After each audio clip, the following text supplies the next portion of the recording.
Hey guys, sorry, this is take 2 of a video that I have already made, but I didn't push play. So we are getting ready to do it again. I'm gonna show you what the finished product is, and then I'm gonna show you with a couple pieces of ribbon how we did this.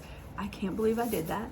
I ended up with 2 pictures, so once where I posted the first hit and didn't hit record. So this is what we're making. We're making this beautiful ribbon garland, and let me tell you, when you see how easy this comes together, you're going to want to make them in every pattern. I used sunflowers for this one because I am using it for an event that is coming up, and so this is just a really easy way to put together something that matches the theme of whatever you're doing, whether that's Valentine's Day or spring, or in our case, sunflowers. And so I'm going to show you really quick how I put this together. I'm not going to make an entire new one, but I am going to show you what I did to create that, because I have already done this once. So here's my ribbon. This is 2.5 inch ribbon. I think this is the best for doing this because it's a great size, but it's still easy enough to turn it into a bow. And so literally all you're gonna do is make yourself a simple shoestring bow. We're just gonna twist that and pull it through and then create our bow. Sometimes wired ribbon is a little more stiff and unyielding, so you have to really play with it, but it's really an easy process. And I used, like in this one, I used 2 different types of ribbon, which is what you'll want to do, or more. You could use all the same too. It's just an entire personal preference. But I'm just going to make these 2 bows so I can show you super quick what I did when I did the whole video without hitting record. So funny. So we've had so much going on that it's been a zoo and things have gotten missed, and so I do want to apologize to you guys for not having as many videos up. That is changing after a lot of prayerful insight. I have made some changes to my scheduling, and so I'm going to be able to do more of what makes me happy. And so one of those things is recording videos for you guys, and so I'm super glad that I have made those changes. So you'll see a lot of changes around here very soon.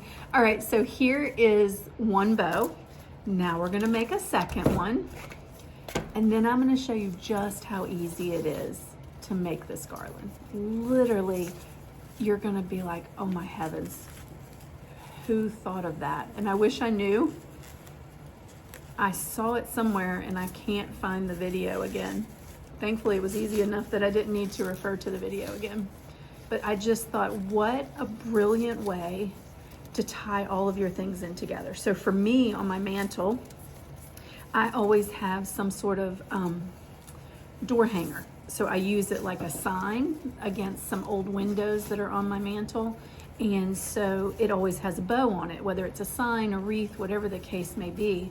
And how cool would it be to be able to have a matching garland always with your pieces that are on your mantle or on your front door, and then you have this garland on your mantle, because most of us, you can see our mantle from the front door. Not everybody, but like mine's in the living room, so you can see it when you walk in the house. So if my front door bows match my garland bows, I think that would be amazing. And of course, for holidays and birthdays, I really love this for birthdays because you can really personalize this. All right, so what I'm gonna do, pretend you have a long length of them like this. We are just going to, are you ready? Are you sure you're ready for this? Staple them together. Yes, we're gonna staple them. Literally, you're gonna line them up at the top, and you're just going to staple them, just like that. You can make them as long as you want, as short as you want. They're just perfect. That one's so stinking cute. I might make it the whole way with just this ribbon. So then what you'll do is you'll tie some twine on the end of your last bow loop on both sides, and then you can just hang this up wherever you want. A super easy, economical project that is going to have a big impact in your decorating. I hope you'll try it, and when you do, make sure you post a picture in this post. See you later. Bye.